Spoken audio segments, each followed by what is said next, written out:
The Innovators Network. Welcome to the Killer Innovation Show, the longest continuously produced podcast in history. Each week, Phil McKinney brings you the insights and strategies to amplify your creativity and innovation skills. Here's your host, Phil McKinney. Hello, this is Phil McKinney, and welcome to this week's episode. Over the last couple of weeks, we've been talking about characteristics of innovation leaders. But one question I get, and I've talked about this many times in past episodes, is around failure. The fear of failure, how to think about failure. Is failure okay? How do you think about failure as part of a performance metric for innovation teams? So this week, we're going to talk about what I would call successful failures. Yes, there are different types of failures. There's unsuccessful failures. You just crater it, you walk away, that's it. But there's characteristics and there's a way to think about creating successful failures.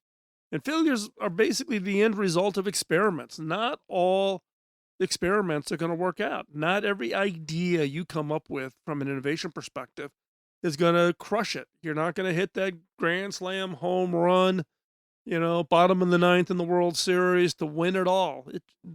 You're going to have failures. And you have to get used to the fact that those kinds of experiments you're doing to take a raw idea and put it out there as an innovation that's going to have impact, that's going to change how people work, operate, think, live, whatever you're focusing your innovation efforts on, you're going to experiment. You're going to have to try different things. And as a result, you potentially are going to have failure. So again, this week's episode is talking about how do you create innovations from failure? How do you think about successful failures? And so we're going to cover the 3 characteristics of a successful failure and answer the fundamental question: does innovation require failure? Do you think an innovation requires failure? And if so, how do you create these characteristics? How do you create successful failures? And that's the topic for today's show. But before we hop in, got my favorite ask: can you like, share, and follow? Can you like the post about this episode on whatever social media we posted across a variety of our social media channels? Can you follow us? It's the easiest and best way to keep up with what we're doing. And can you share it? Can you let others know about the show? Now, I'm also assuming that you are a subscriber to the show so that you get it automatically into your podcast feed. Now, we've been going on for 17 years. So we're coming up on season 18, started in 2005. Now, you don't have to worry if you subscribe, whether it be on podcast, iHeart, Spotify, Amazon, wherever you get your podcast from. We don't put the entire archive on all those feeds. We don't overload the historical context. You get the last, I think it's like 100 shows, 150 shows, which would be about a little over the last 2 years of shows or so. We do 50 new episodes, fresh content every year. So we're here behind this microphone every week putting out that new content. So hopefully you are a subscriber. If not, go ahead and hop on over there to subscribe. So again, follow us, like it, and then share. Let others know about the show. And helps us spread the word, and it helps make people aware of the content. And you may be getting somebody interested in the content that could really benefit from the standpoint of their career or things that they're struggling with, particularly if they're an innovation leader. So with that, let's hop into this week's. This episode is sponsored by Zoom. With Zoom, you can streamline your communication, collaboration, and creativity all in one place. Zoom is the market-leading platform that provides video meetings, voice, webinars, and chat across desktops, phones, tablets, and conference room systems. To learn more about Zoom and sign up for your free account, visit killerinnovations.com/Zoom.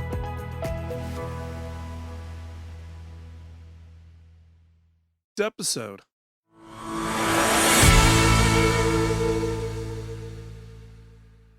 Before we get started, I want to make sure that we all have the basic foundation. So, what is an innovation?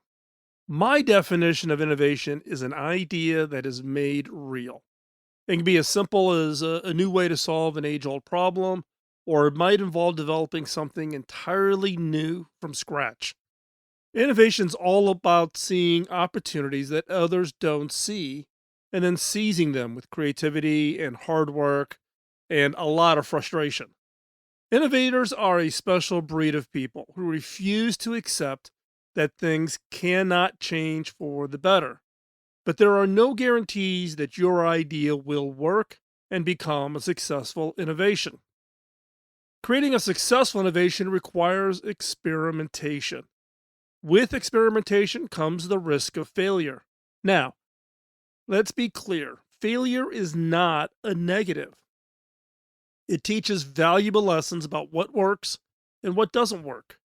When things don't go according to plan, failure allows us to see what we need to change to the idea. Maybe we need to tweak it so that it can become a successful innovation. Now, not all failures are the same. Successful innovations requires not only a willingness to take risks and learn from failure, but also a capacity for what Manu Kapoor calls productive failures.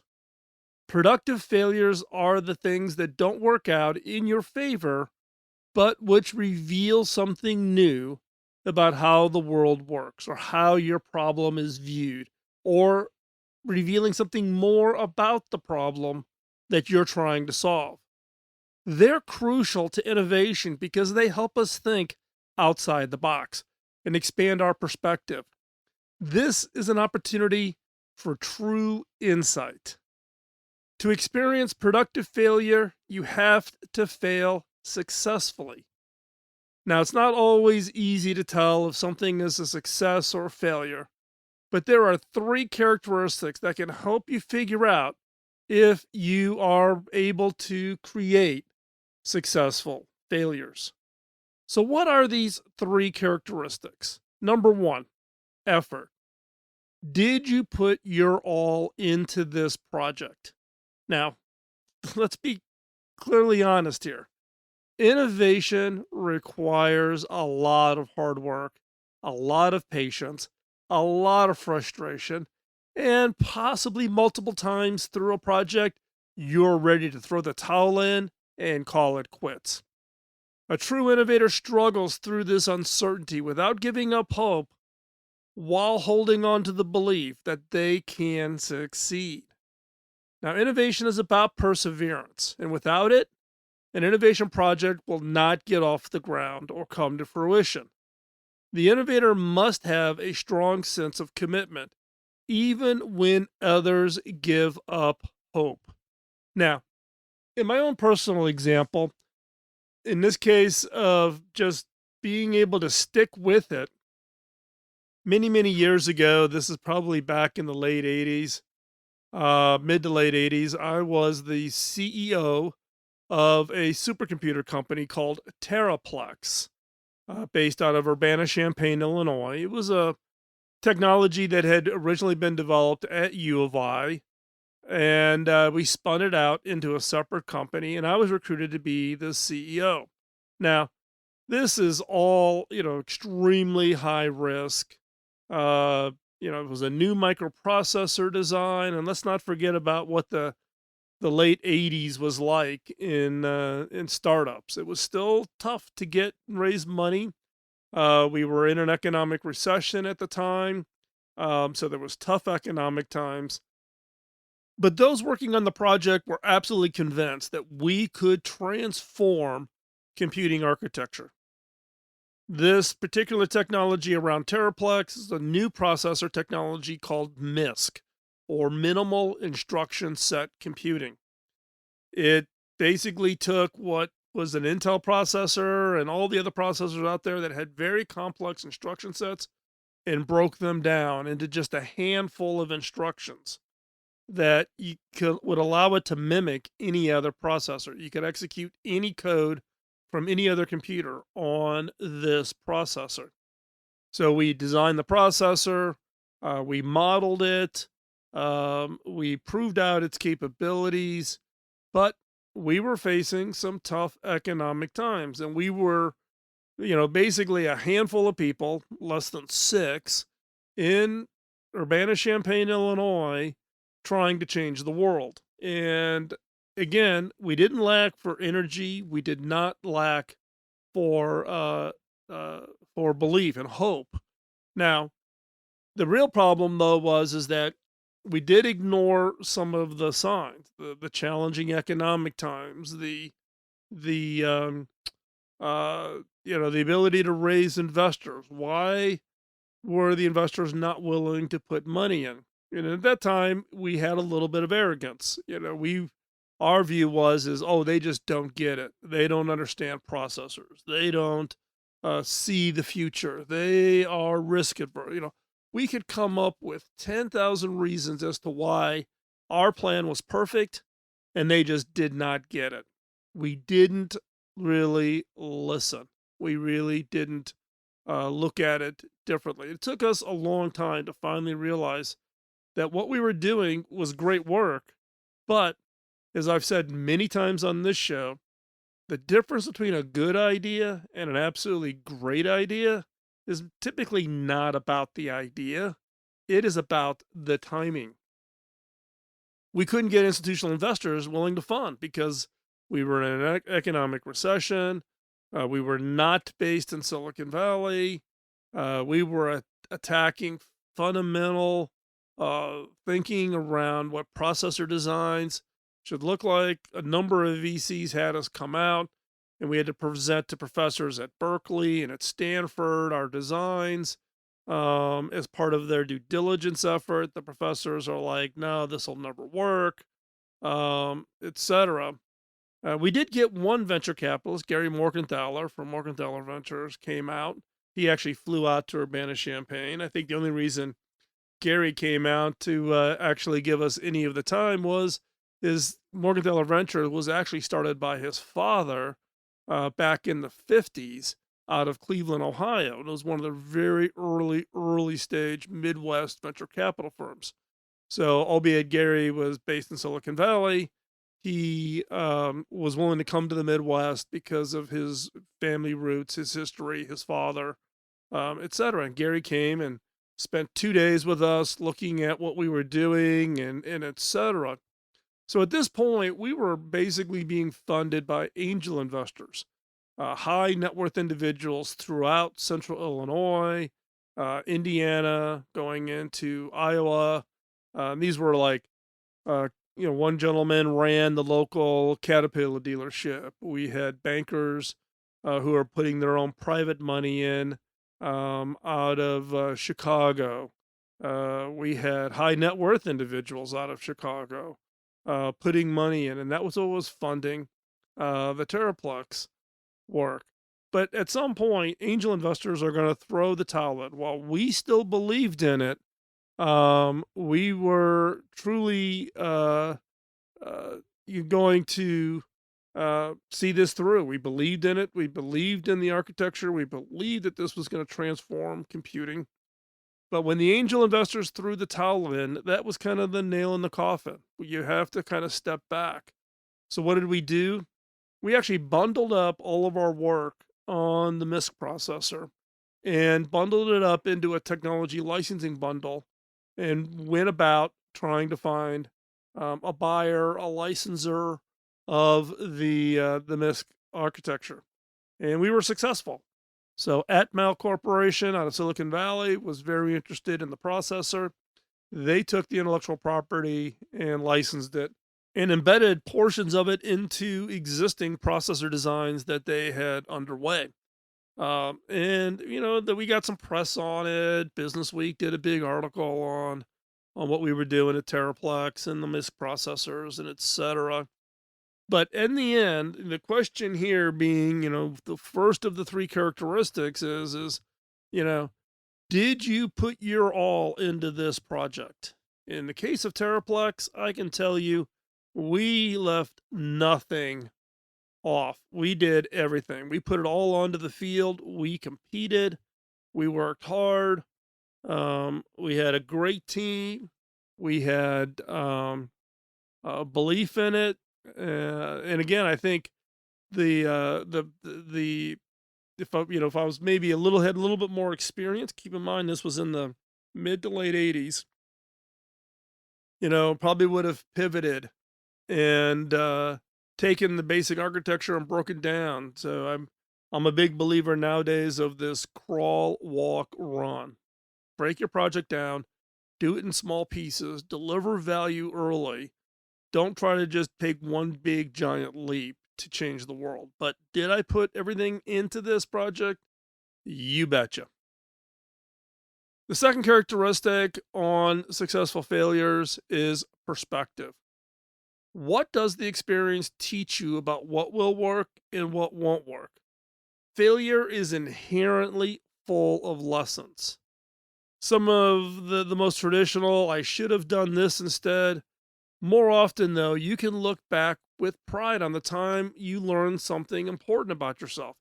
That either your decision making skills are sharper than you thought, or they were more flawed, like in the case of Terraplex. Even if it's not always an encouragement to try again, there's always value in trying something new and then reflecting on what happened so you can learn. And you learn from every experiment. In fact, at our current company I'm at as the CEO, we do retrospectives on every project. We do kind of a deep dive and look at that project to say what went well, what didn't go well, what did we miss in the beginning, what did we learn and uncover, and we make those retrospectives fully transparent and fully available to everybody in the organization. Now, in this case, though, I want to talk about a another specific example of perspective. What did the experience teach you? So, going to go back to my HP days. Early on in my CTO role at HP, I went after to acquire a small company out of Calgary, Canada called Voodoo PC.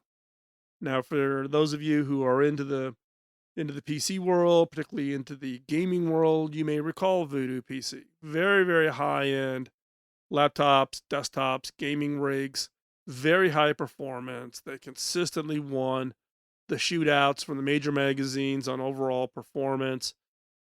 Very good designs, custom paint jobs. You could get a desktop Voodoo Omen that could cost you $40,000. This is $40,000 in 2008, 2007. So we went off to acquire them. I believe that the gaming market was going to explode, and we needed kind of a catalyst. So we went after them. Now, keep in mind, at this time, HP is probably, I'm going to say $60 billion. And Voodoo PC is, 8 people in Calgary, Canada in a warehouse. So very disproportionate to size. Now, the real aim was not just to acquire the product line, right? But one of my underlying aims was really to inject some risk taking, some creative culture into HP, bring some renegades into the HP organization. Now, keep in mind, I was new in my role as the CTO at HP. And maybe, my eyes were bigger than my stomach from the standpoint of being able to do this acquisition. But we were actually able to successfully close the deal. And the company was owned by two brothers, Raul and Ravi Sood. And both came over to work at HP. Now, keep in mind that, Raul was the founder of Voodoo and had grown the business from scratch, starting right out of, literally within a couple of years out of high school, and had been quite successful with Voodoo PC, and had never worked really for a company. In fact, I was his very first boss. And I think where we probably could have done better on this case was helping people come into large organizations like that to actually help you be successful. Now, Raul had a whole series of product ideas and technologies that he wanted to tap into.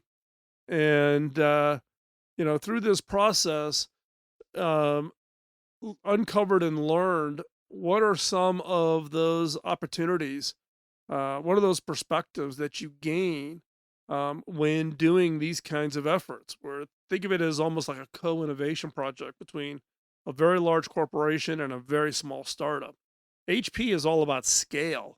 Voodoo is all about design and elegance and customer experience and online ordering experience and then the personal touch, which isn't really the model that HP was built around. And so there was learning that was occurring on both sides of the table through this process, and it gained a lot of perspectives. But it also opened our eyes at HP about how we could act differently. Now, even today, you can go to HP and you can order an HP Omen product under that brand. So there was a whole series of the Voodoo brand messaging, brand characteristics that we ended up integrating into HP that still lives on today. Now, I'm no longer at HP.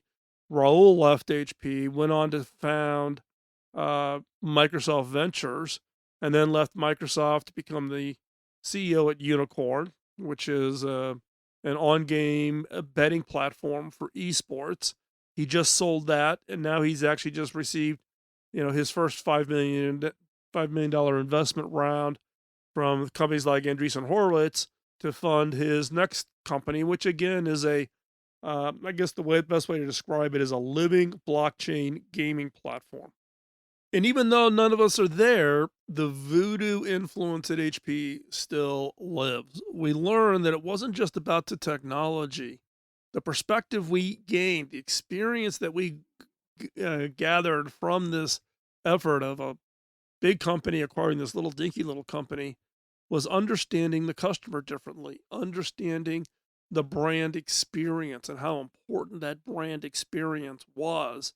And you can go out to hp.com or you can walk into a Best Buy store and you can buy HP products today that carry forward the brands from Voodoo on everything from laptops, PCs, printers, wherever. And you can look at those now and you'll see that those brand experiences even live on long after any of us that were part of the putting it in place is there. So we learned, and HP has continued to apply it. The third characteristics of successful failures is inspiration.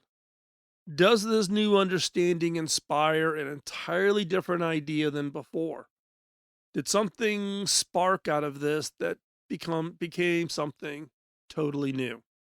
Now, there are a few ways a failure from an experiment can inspire new ideas. Sometimes it might lead to lessons about the nature of the problem, which inspires better solutions. Other times it can teach us something about how we think, and this encourages new solutions because we're now looking at things from a different angle.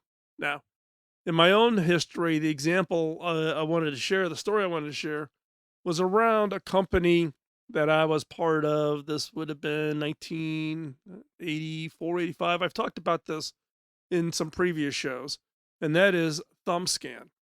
ThumbScan was a company that was doing fingerprint biometric security. And this was, again, 85 timeframe, right before my experience at Terraplex, as an example. And this was around, again, how do we create really low cost, highly functional, effective biometric security technologies? You have to keep in mind that biometric security technologies at that time were $20,000, $30,000 per unit. ThumbScan's target was less than $900 for a unit. Now, the technology, it was pretty rough. I was actually brought in originally as a contractor to take the concept, the idea, which is basically in the back of a napkin, and build out its first prototype. So, including all of the optics, the hardware, the software, everything. So, I had a small company in Silicon Valley that I had founded where we basically helped innovators take their ideas off of the back of a napkin and turn it into a product, something that they could mass produce and ship. So I was under contract. ThumbScan had asked for my help, and we had built up the prototype and actually had product built. However, the problem being is great. The innovators, myself, the handful of people who came up with the original idea, we had the product, but nobody was buying it. It was not a product that people were willing to buy. There were a number of issues around it, and this included, things like, uh, were people willing to share the concerns around privacy? I'm gonna put my fingerprint down on this thing. The other is that, the technology was very raw. It took a lot longer to build than anybody planned for. Cash was getting eaten up. We were funded by Frontenac Venture Capital out of Chicago and a handful of other VCs. Um, but when it shipped, it was a good product, but nobody bought it. It just was a technology solution trying to solve a problem. Again, privacy, people were concerned. I'm going to give you my fingerprint. And security was not a big concern in this time in the mid 80s. Cybersecurity was not a thing. The first set of computer viruses really had not been unleashed on the world at this point. And so the company was in a jam. And so, I was challenged to think about, are there other products ThumbScan could bring to market that would be more readily available to generate revenue and could be used to sustain the business until such time as the core ThumbScan product truly became viable. And we came up with a product called PC Boot. PC Boot was around, not so much, not definitely not biometric security, but a way to protect PCs. Because back then there was no security. There was no security in the operating system in a PC. Anybody could boot up a PC, stick a floppy drive in, copy the data off the hard drive, and walk away, and nobody would be any wiser. And people were using PCs for payroll information, confidential, documents, etc. So there had to be a way to protect the PC. So we came up with this product called PC Boot, much less intrusive. We did actually get ThumbScan to acquire a company called Gordian out of Silicon Valley. There was a company that had gone bankrupt, but it had a token security device. And so you could add an additional layer. You could just put the PC boot in, which would restrict the booting process of the PC. You'd have to put your password in before you got to the operating system. You could use a token, so you could do a password and a token. So you had different layers of security. Product was really easy to build. We used actually some of the underlying operating system security work that we'd already done for ThumbScan, and we introduced the product. We did it start to finish probably in 3 to 4 months, where we literally had nothing till we had product available for sale. And this product took off like a rocket. It went on to win Product of the Year that year at Comdex and became the number one security product for years before Microsoft actually decided to put security in the operating system. And it saved the company. It saw the issue. It identified a new problem, a problem that was uncovered through the process of the other failures that we were doing with ThumbScan, trying to build a product, go out and sell it. Nobody was buying it. Why is nobody buying it? What's the real problem? Again, we solved it by underlying and understanding the problem in a unique and different way. So again, The three characteristics of a successful failure: one is effort. Did you put your all into the project? Did you really leave it all on the field? Did you try? Two, perspective. What does the experience teach you about what will work and what won't? Right? Just failing and walking away, that doesn't teach you anything. What did the experience teach you? What did you learn? What's your retrospective on every one of your projects? And you should do it for every one of your projects. And then three, what's the inspiration? When it's all said and done, does this new understanding, the lessons learned, your experience of this project, does it inspire you to go after an entirely new and different idea? What's your version of the PC boot solution that takes something that you got inspired and that you can be successful at? When it comes to failure, remember that experiments that fail are just opportunities in disguise. Take the time to create successful failures instead of simply moving on without ever looking back or learning why the ideas didn't become those world-changing innovations that you anticipated. Failure isn't always bad if handled properly. So try celebrating the small wins along the way rather than just focusing slowly on achieving the major milestones. By encouraging failure throughout the process, you'll find that even more innovative ideas are sparked along the way, which then leads to an entirely new way of doing things. Some of the most successful innovations were born from failures. Now, are you hoping to avoid failure? Look, nobody likes failure. It's hard to face, but we tend to beat up ourselves. But are you hoping that you've got some clever way to avoid failure? Look, we're surrounded by innovation. It's how civilization prospers, economies grow, people learn something new, and our species survives. Innovation is the process of creating something new and often better. Are you hoping to create innovations without experiencing failure? Then just stay away from trying to be an innovator. Your likelihood of success has gone to zero before you even began. The only thing inspiring about this lack of trying and failing is that you'll never know if you could have created innovation that changed the world. With every failed experiment, there's potential for success.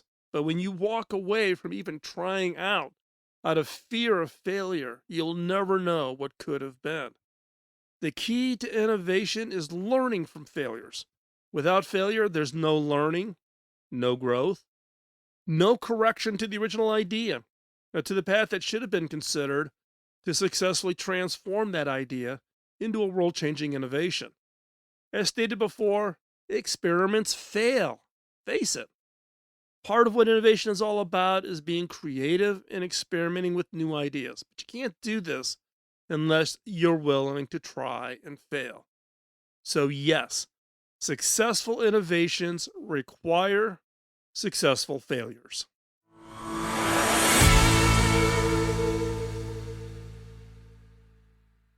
So what's your thoughts about successful failures? When you look back on the failures that you've had in some of your more recent innovation projects, would they meet the criteria, the three characteristics of a successful failure? Now, I'll be the first to admit, I don't apply this to every failure I've got. I could fail very early in an experiment and it becomes kind of obvious what the issue was. But I'm pretty diligent about doing what I call retrospectives, looking at projects, even successful projects, because you can learn from them, but particularly the failures. The successful failure strategy allows you to set a culture within your team and within your organization to not let just failures just kind of fall into the background. Now, a lot of us would hope our failures would be ignored and nobody would notice them, but looking at them hard, asking the tough questions, looking at what different perspectives did you get? Is there an inspiration in this failure? Trains your organization, trains yourself to look at failures differently, not as some negative knock against your abilities or the original idea or whatever it is. Successful failures is a key part of the toolkit to creating successful innovations. So hopefully you found this week's episode useful to you. Really appreciate you taking the time and joining us on this week's episode. We are on the road in the bus. We are actually visiting way up in the Northwest, up near like 90 minutes west of Tacoma, out on the Olympic Peninsula. Beautiful part of the country. We're up here just for a couple of weeks. I'm doing a couple shows from up here, but we'll be back in the Colorado studio here next week. But doesn't stop us from producing fresh content each and every week. Again, I want to thank you for your time. Time is the most valuable asset you have. You can't save it. You can't put it on the shelf. Time is the most valuable asset you have, and you've chosen to give us your time, and I do greatly appreciate that. So give us some feedback. Let us know if there's questions or topics or things that you would want to get answered. Drop us a note, phil@killerinnovations.com. We get those emails directly. They don't go through any filters or anything like that. So, and a lot of the upcoming episodes are based on questions we get from that email. So drop us a note, let us know. Also, post a comment about the show over wherever you get your show at, whether that be at over on iTunes or over on Google Play or Spotify or iHeart or Amazon or wherever you get the content. Post a comment, give us a rating, let us know. We try to look at all of them if something new pops up. So it's another way for us to make sure that we're delivering valuable content for you. Again, one favor I would ask is help spread the word of the show. Let other people know about this content. If there was something in today's episode that you found very useful, share it with somebody. You can grab the link at the bottom of the show notes over at killerinnovations.com. Just right-click it, copy the URL, and you can forward the URL to any and everybody. That's the direct URL to the audio file. So they don't need to go to a web page or anything like that. They can literally get the audio file directly. And that's an easy way for you to share that content with other people. So, and again, it helps us meet the objective of spreading the word and me satisfying the direction that I got from my mentor, which is I can't pay back all the work he did in my career. I can only pay it forward.